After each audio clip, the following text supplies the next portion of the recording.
you know? Well, well, with that happening again, I ask you. It brings me back to a question that I asked you. How long before, if you hit somebody over and over and over again, and if you steal from somebody over and over and over again, and if you lie to somebody and lie on somebody over and over and over again, how long before that pushback comes? Like in the Middle East area, where it's a tinderbox over there with them assassinating high-ranking Iranian officials, and also attacking Syria, which is bound by a defense treaty with Iran, which I don't know why they didn't activate it, but it's bound by a defense treaty with Iran. How long before too much is enough and they say no more and they go right back at the U.S.? Because if you're on the battlefield and your cities are being destroyed, and and if you're already losing people daily through sanctions and through war and through assassinations, and your economy is being assaulted. That is war in itself. So how long before they get fed up and say, you know what, assassinated this person, that's it. We're gonna go in, we're gonna show them what we're gonna do, and whatever it is, let the chips fall where they may. Yeah, no, hey, look, uh, if the shoe was on the other foot, it would be as you say, the U.S. wouldn't ever put up with any of that bullshit. There's no question about it. Well, look what we did in Afghanistan. And then we fabricated a pack of lies about Iraq. I mean, so the warmongers in Washington, they don't, they do exactly what you say. They don't give a shit about nothing. But like just like in Russia, in Iran, you got factions in Iran as well. You got those who want to negotiate, the Iran, a nuclear deal, and say, hey, look, maybe now that Biden's gonna be in, and maybe we can re up this, this nuclear deal, and let's hold off, and blah blah blah.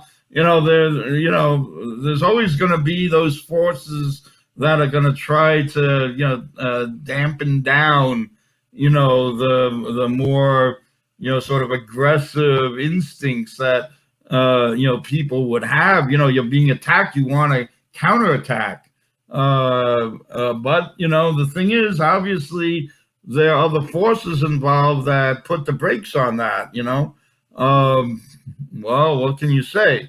Now, China's in a position where it really doesn't need to, follow that strategy any longer. Maybe, oops, I got something popped up Let here. let me stop you for 1 second about Mhm. China. We'll talk. Because I do want to address China, but I want to go back to this Iran thing, because Right.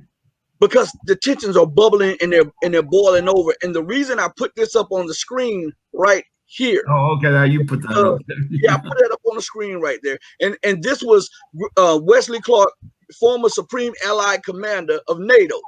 This is the guy. Remember, this is the guy who wanted to bomb Russia when Russian troops went into Kosovo and went into the former Yugoslavia when America was bombing them. Remember, he said bomb them, and it was a British general that refused to enact that order. But my point is this: he said global warfare. He said we're going to take out 7 countries in 5 years: Iraq, Right. Syria, Mhm.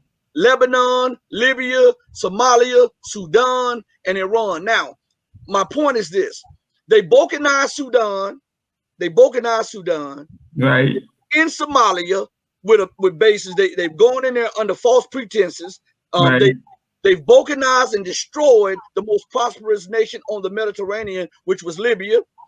Remember, they used a false flag operation to put pressure on Syria to pull its forces out of Lebanon, so that they can have a freer hand in Lebanon for Israel and for U.S. forces. They have Mhm.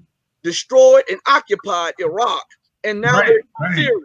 They're in Syria. The only country left on this list that has not been occupied by or destroyed by America, and this is a plan. that was announced by the former Supreme NATO Allied Commander and a high general, a four-star general in the U.S. military, Wesley Clark. And he says that those 7 nations, including Iran, were to be bombed. And Cheney said some people go to Iraq, but real men go to Tehran, meaning making war on Iran. If you have all the evidence out here that you the other nations are just passing by fruit, but you are the tree that they want to chop down. Right. No, I agree with you, and I'm very familiar with this this General Wesley Clark's prediction. I mean, I've known about that for since he first came out with it, and it's been shown to be the case.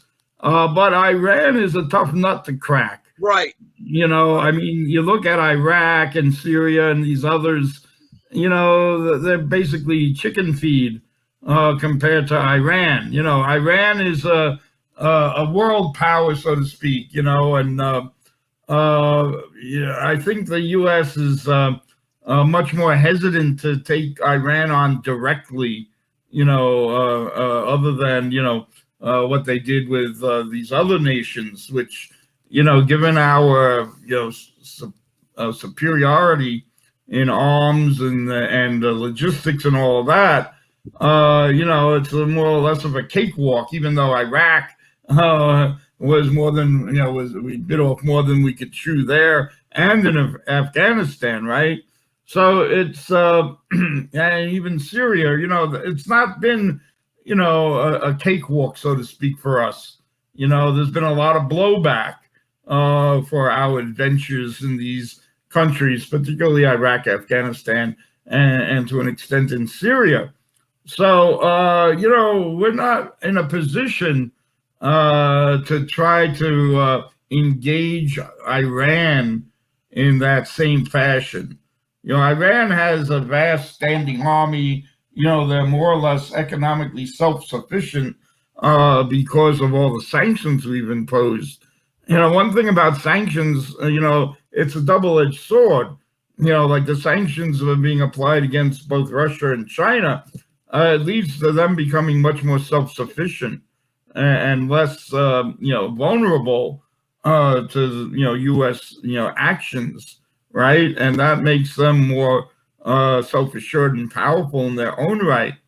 So I don't see the U.S. at this point, wanting to engage Iran or Russia or China in a hot war, basically because I think they lose.